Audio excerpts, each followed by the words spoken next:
أعوذ بالله من الشيطان الرجيم. بسم الله الرحمن الرحيم. السلام عليكم ورحمة الله وبركاته. الحمد لله والصلاة والسلام على سيدنا رسول الله محمد بن عبد الله صلى الله عليه وسلم وعلى آله وصحبه موالاه ولا حول ولا قوة إلا بالله العلي العظيم. نويت تعلم وتعليم وتذكر وتذكير والنفع والانتفاع والإفادة والاستفادة والحث على التمسك بكتاب الله وسنة رسول الله صلى الله عليه وسلم ودعاء إلى الهدى والدلالة على الخير ابتغاء وجه الله وقربه وثوابه.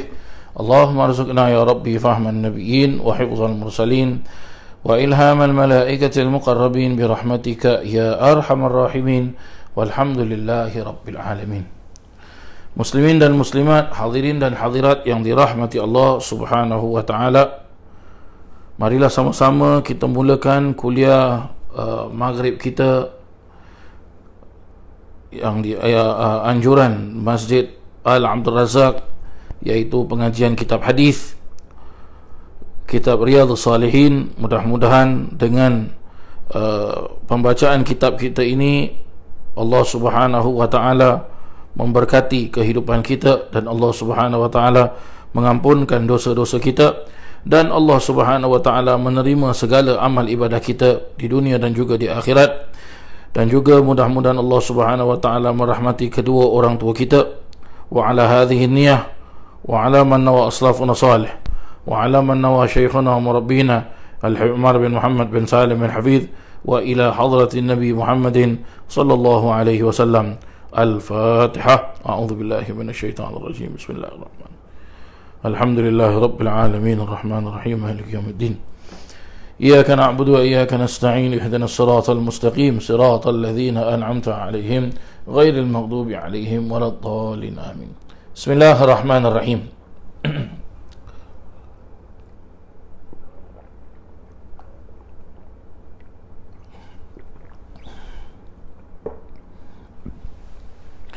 Sampailah kita kepada bab yang memperjelaskan berkenaan tentang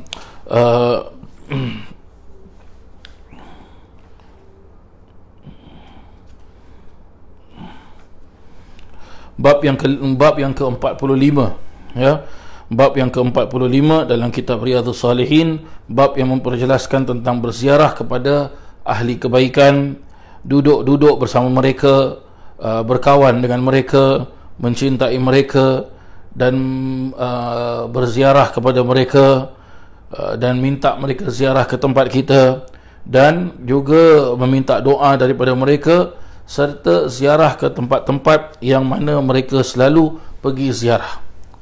Sampailah kita kepada hadis yang pertama dalam bab ini. Diperjelaskan, wa an Anas radhiyallahu anhu qala qala Abu Bakar li Umar radhiyallahu anhuma ba'da wafati Rasulillah sallallahu alaihi wasallam, intaliq bina ila ummi Aiman radhiyallahu anha kama kana Rasulullah sallallahu alaihi wasallam yazuruha falamma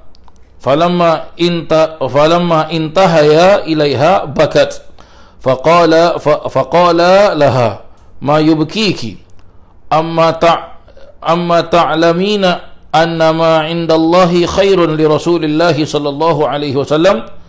Faqalat inni la abki inni la a'lamu anna ma indallahi ta'ala khairun li Rasulillahi sallallahu alaihi wasallam walakin abki anna al-wahya qad inqata'a min as-sama'i fahayyajatuhuma ala al-bukai faja'ala yabkiyani ma'aha. Rawahu Muslim. Dari Sayyidina Anas radhiyallahu an, katanya telah bersabda ataupun telah berkata Sayyidina Abu Bakar kepada Sayyidina Umar radhiyallahu anhuma ba'da wafati Rasulullah sallallahu alaihi wasallam, setelah wafatnya Rasulullah sallallahu alaihi wasallam, intalaqa bina ila ummi Aiman radhiyallahu anha, marilah berangkat bersama kita ke tempat Ummu Aiman agar kita dapat ziarah padanya sebagaimana yang dilaksanakan oleh Rasulullah sallallahu alaihi wasallam, juga menziarahinya. Setelah keduanya sampai ke tempat tersebut, Ummu Aiman lalu menangis. Ummu Aiman lalu menangis. Lalu keduanya bertanya, apakah yang menyebabkan, ya, apakah yang menyebabkan engkau menangis? Tidakkah engkau ketahui bahawa apa yang ada di sisi Allah itu lebih baik untuk Rasulullah sallallahu alaihi wasallam? Ummu Aiman lantas berkata, sesungguhnya saya bukannya menangis kerana saya tidak mengerti bahawa apa yang ada di sisi Allah lebih baik untuk Rasulullah sallallahu alaihi wasallam, akan tetapi saya menangis kerana sesungguhnya wahyu kini telah pun terputus dari langit, iaitu telah berhenti dari langit, wahyu sudah tidak turun lagi, ya. Jawab Ummu Aiman, menyebabkan tergeraknya hati kedua orang tersebut, iaitu Sayyidina Abu Bakar As-Siddiq dan Sayyidina Umar bin Al-Khattab, untuk menangis. Lalu keduanya itu pun mulai pada menangis bersama Ummu Aiman. Rawahu Muslim. Para jemaah yang dirahmati Allah Subhanahu wa taala, di sini dalam hadis ini kita boleh lihat betapa diceritakan kepada kita, ya, berkenaan tentang peristiwa yang terjadi ke atas para khalifah, iaitu setelah Nabi sallallahu alaihi wasallam wafat. Apa maksudnya para jemaah sekalian? Maksudnya ialah di antara ajaran-ajaran yang ditetapkan dan juga dilaksanakan oleh para sahabat-sahabat Nabi adalah mereka tetap berpegang teguh kepada apa yang diajar oleh baginda Nabi sallallahu alaihi wasallam, iaitu Nabi sallallahu alaihi wasallam selalu menziarahi Ummu Aiman. Baik, siapa ini Ummu Aiman para jemaah yang dirahmati Allah, ya? Siapa ini Ummu Aiman? Baik, kita masuk bab sejarah sikit para jemaah sekalian, ya. Ummu Aiman adalah boleh dikatakan yang merawat Rasulullah sallallahu alaihi wasallam, ataupun yang menjaga Nabi sallallahu alaihi wasallam sewaktu Nabi sallallahu alaihi wasallam di waktu kecilnya, ya. Ummu Aiman menjaga Nabi sallallahu alaihi wasallam di waktu kecilnya, dan ia adalah seorang hamba sahaya. Lalu Nabi sallallahu alaihi wasallam memerdekakan Ummu Aiman ini, ya, memerdekakan Ummu Aiman ini.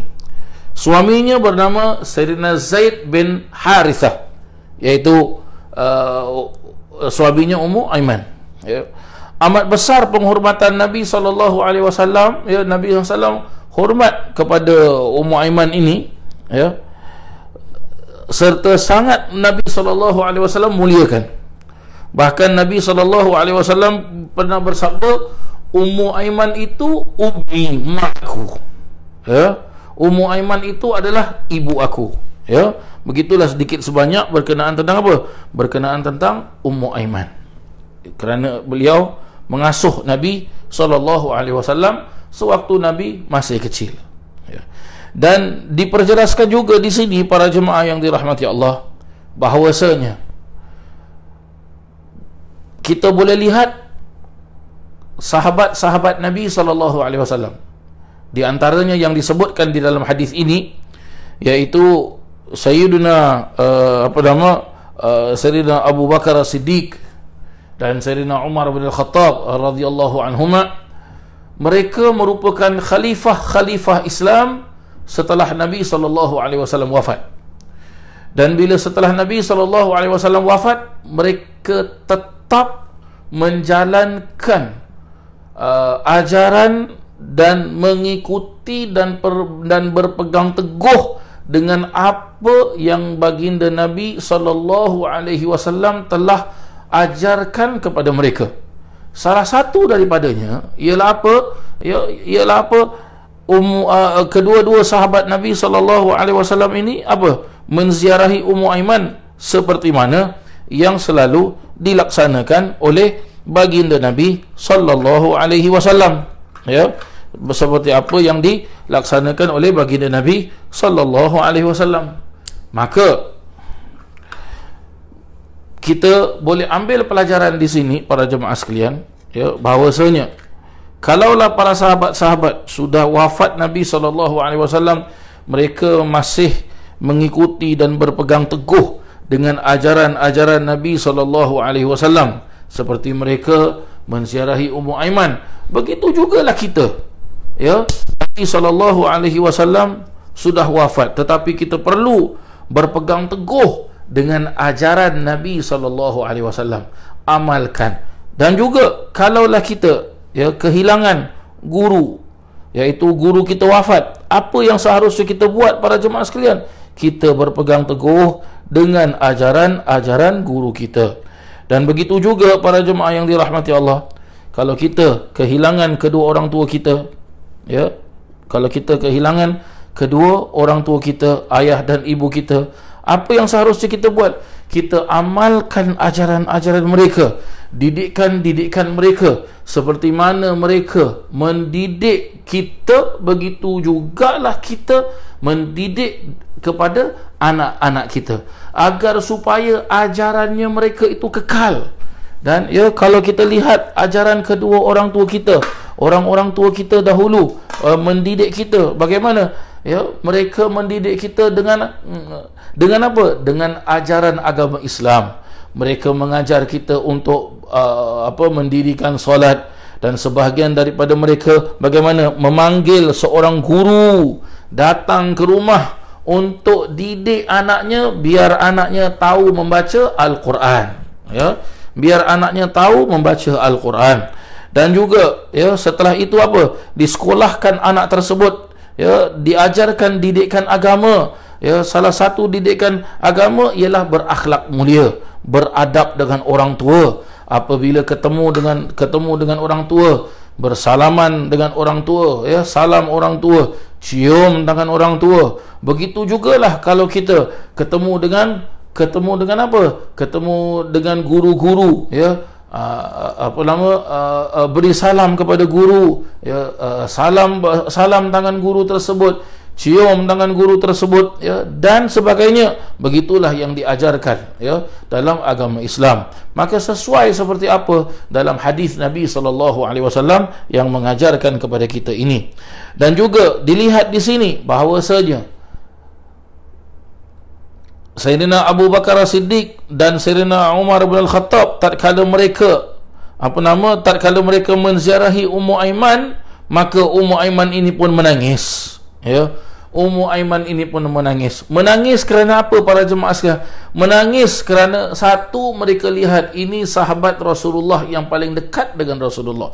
Begitu juga kita, kalaulah kita, orang tua kita sudah meninggal, seharusnya kita apa? Seharusnya kita amalkan amalan orang tua kita, iaitu kalaulah ada orang-orang yang pernah dulu membantu orang tua kita, dekat dengan orang tua kita, datangi mereka, ataupun selalu mempunyai apa? Selalu ada communication dengan mereka. Jangan sampai putus communication tersebut. Dan Ummu Aiman bagaimana? Menangis. Menangisnya kerana apa? Mengenangkan siapa? Mengenangkan Rasulullah sallallahu alaihi wasallam, mengenangkan Habibullah sallallahu alaihi wasallam, mengenangkan Nabiullah sallallahu alaihi wasallam, Sayyidina Muhammad bin Abdullah sallallahu alaihi wa ala alihi wa sahbihi wasallam. Dan di samping itu juga nangisnya Ummu Aiman kerana apa? Beliau kerana apa? Ingat kepada Rasulullah bahawa saja kalaulah ada Rasulullah, pasti ada wahyu turun. Kerana salah satu, ya, iaitu Rasulullah sallallahu alaihi wasallam menerima wahyu daripada Allah Subhanahu wa taala.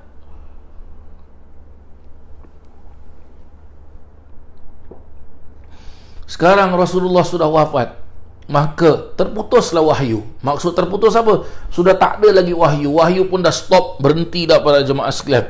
Kerana apa wahyu dah stop? Sebab Rasulullah sallallahu alaihi wasallam adalah nabi yang terakhir, utusan Allah Subhanahu wa taala yang terakhir. Maka setelah Rasulullah wafat, tidak ada lagi nabi, tidak ada lagi utusan Allah Subhanahu wa taala. Oleh yang demikian wahyu pun berhenti. Wahyu pun berhenti. Berhentinya wahyu di sini ialah memperjelaskan kepada kita bahawasanya apa? Ajaran agama Islam itu sudah sempurna. Ajaran agama Islam itu sudah lengkap. Ajaran agama Islam itu sudah apa? Sudah sampai kepada kemuncaknya. Berarti apa? Sudah disampaikan semua oleh Allah Ta'ala kepada baginda Nabi SAW. Dan Nabi SAW apa? Menyampaikan kepada semua umat manusia. Sesuai juga dengan firman Allah Subhanahu Wa Ta'ala yang memperjelaskan, Al-yawma akmaltu lakum dinakum wa atmamtu alaikum ni'mati wa raditu lakumul islam dina. Ya, al-yawma akmaltu lakum, pada hari ini aku cukupkan, ya, akmal, ya, aku sempurnakan, al-yawma akmaltu lakum dinakum, agama kamu, wa atmamtu alaikum ni'mati, dan aku cukupkan, sempurnakan nikmatku ke atas kamu semua, wa raditu lakumul islam dina, dan juga aku meridai ke atas kamu, iaitu meridai apa? Agama Islam itu sebagai agama yang benar, agama yang betul, agama yang apa? Yang disyariatkan, ya, oleh Allah Subhanahu wa taala, agama yang diterima di sisi Allah Subhanahu wa taala. Dan di samping itu juga para jemaah yang dirahmati Allah Subhanahu wa taala, dengan kita mengenang jasa orang-orang yang mendahului kita, dengan kita mengenang jasanya baginda Nabi Muhammad sallallahu alaihi wasallam, mengenang jasanya kedua orang tua kita, mengenang jasanya guru-guru kita, maka kita akan dalam keadaan yang terpimpin, dalam keadaan orang yang terpelihara, dalam keadaan manusia yang apa? Terselamat. Ya, manusia yang terselamat. Begitulah dia para jemaah yang dirahmati Allah Subhanahu wa taala. Ya, di antara guru-guru saya yang sudah wafat, para jemaah sekalian, ya, guru-guru saya yang sudah wafat, seperti kalau di Kota Tarim sudah wafat guru saya almarhum Al-Habib Hasan bin Abdullah bin Umar Asy-Syatiri, almarhum Habib Salim bin Abdullah bin Umar Asy-Syatiri, almarhum Al-Habib Abdullah bin Muhammad bin Alawi bin Shihab, almarhum Al-Habib Sa'ad Al-Idrus, ya, almarhum Al-Habib Mastur Al-Idrus, ya, dan juga yang baru-baru wafat ini adalah apa? Mufti Kota Tarim, para jemaah sekalian, iaitu almarhum Al-Arif Billah Al-Allama Al-Habib Ali Mashhur bin Muhammad bin Salim bin Hafid. Dan begitu juga guru-guru saya yang ada di Indonesia, iaitu almarhum Kiai Muhammad Hasan Abdul Bar, almarhum Kiai Muhammad Hasan Saiful Islam, dan juga guru-guru saya yang ada di Singapura, seperti almarhum Kiai Muhammad Hasan Asy'ari, juga almarhum Ustaz Muhammad Nur bin Tayyib, ya, almarhum Ustaz Haji Muhammad Saleh, ya, banyak lagi para jemaah sekalian, guru-guru yang lain yang tak dapat saya sebutkan satu persatu namanya. Tetapi bagaimana kita mengikuti jejak langkah guru kita? Kita mengenang jasa mereka, kita ingat kepada mereka dengan apa? Kita mengamalkan ajaran mereka, ya, kita mengamalkan ajaran mereka, dan kita di samping kita mengamalkan, kita menyebarkan ajaran mereka seperti mana yang mereka lakukan. Di sinilah para jemaah yang dirahmati Allah Subhanahu wa taala, ya, kita boleh lihat, kita mengenang orang yang wafat, orang yang meninggal, bukan hanya dengan kita sedih, bukan hanya dengan kita nangis. Ya, sedih ya sedih, nangis ya nangis, pasti, ya, pasti. Seperti saya baru-baru ini, ya, saya kehilangan ayah saya yang sudah wafat, ya, pada hari Sabtu yang lalu, hari yang ke-7, ya, beliau wafat, ya, rumah pun sudah sunyi sepi, ya.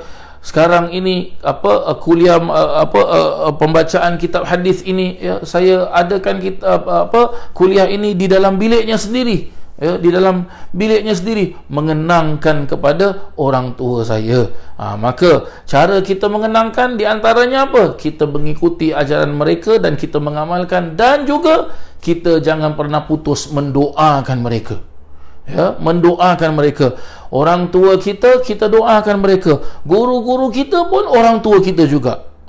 Guru-guru kita pun orang tua kita juga. Maka kita doakan mereka, para jemaah yang dirahmati Allah Subhanahu wa taala. Dan kalau ada waktu, bagaimana? Ziarahlah kuburan mereka, datangilah kuburan mereka, ya. Datangilah kuburan mereka. Untuk apa kita datang kuburan mereka? Kubur ayah dan ibu kita, ya, sanak saudara kita, kubur guru-guru kita. Untuk apa? Kita berdoa kepada Allah Subhanahu wa taala, ya, dengan apa? Dengan keberkatannya mereka. Moga-moga Allah memakbulkan doa-doa kita. Moga-moga Allah menerima amal ibadah kita. Moga-moga Allah Subhanahu wa taala apa? Tidak melempar apa amalan kita ke wajah-wajah kita. Ya, dengan apa? Dengan kita bertawasul kepada mereka, dengan kita bertawasul kepada mereka, dan kita doakan mereka. Mudah-mudahan Allah Subhanahu wa taala juga rahmati mereka, jadikan kuburan mereka taman daripada taman-taman syurga, ya. Dan juga bagaimana para jemaah sekalian, diri kita juga apabila kita menziarahi bila kita ziarah ke kubur, berarti apa? Nabi memperjelaskan, ziarahlah kamu ke kuburan kerana ia akan mengingati hari mati kamu. Tu dia, ya, hari mati kamu, ya. Kita kalau kita hadir jenazah, ya, satu hari kita pun jadi jenazah, para jemaah sekalian. Kalau kita mengikuti mandikan jenazah, satu hari kita pun akan dimandikan, ya. Dan kalau kita sembahyangkan jenazah, satu hari kita pun akan disembahyangkan. Kalau kita kafankan jenazah, satu hari kita pun akan dikafankan. Maka begitulah, jadikan ia pelajaran, para jemaah sekalian, ya. Jadikan ia pelajaran. Hakadha, begitulah dia yang diajarkan oleh baginda Nabi Muhammad sallallahu alaihi wasallam. Mudah-mudahan sama-sama kita doa, para jemaah sekalian. Mudah-mudahan Allah Subhanahu wa taala merahmati kedua orang tua kita, merahmati guru-guru kita yang masih hidup, orang tua kita yang masih hidup, guru-guru kita. Mudah-mudahan diberikan panjang umur, panjang usianya dipanjangkan oleh Allah Ta'ala, panjang umur insya-Allah. Kalaulah mereka sakit, mudah-mudahan dikurniakan kesembuhan, mudah-mudahan disehatkan tubuh badan mereka. Dan juga orang tua kita dan guru-guru kita yang sudah wafat, mudah-mudahan Allah Subhanahu wa taala ampunkan dosa-dosa mereka dan jadikan kuburan mereka taman daripada taman-taman syurga, dan angkat darjat mereka setinggi-tinggi darjat, dan tempatkan mereka di dalam syurga Jannatul Firdausil A'la. Amin, Allahumma amin. Dan juga mudah-mudahan kita yang masih hidup ini, para jemaah sekalian, dengan keberkatan kedua orang tua kita, dengan keberkatan guru-guru kita, mudah-mudahan Allah Subhanahu wa taala turunkan keberkatan di dalam rumah tangga kita. Mudah-mudahan Allah Subhanahu wa taala selamatkan diri kita, selamatkan anak-anak kita, dan mudah-mudahan Allah Subhanahu wa taala berkahkan rezeki kita, kurniakan kita rezeki yang halal, rezeki yang barakah. Dan juga mudah-mudahan seperti mana guru-guru kita, orang tua kita diwafatkan oleh Allah, meninggal wafat dalam keadaan yang diridai oleh Allah Ta'ala, husnul khatimah. Mudah-mudahan kita juga dimatikan oleh Allah Ta'ala dalam keadaan husnul khatimah. Allahumma khtim lana bi husnul khatimah wa la takhtim alaina bi su'il khatimah. Amin, Allahumma amin. Hadirin hadirat yang dirahmati Allah Subhanahu wa Ta'ala, dengan adanya satu potong hadis daripada kitab Riyadhus Salihin, cukuplah untuk kita jadikan ia sebagai pelajaran, jadikan ia sebagai panutan kehidupan kita di muka bumi Allah Subhanahu wa taala ini, ya, agar supaya kehidupan kita ini terkawal dan terpimpin.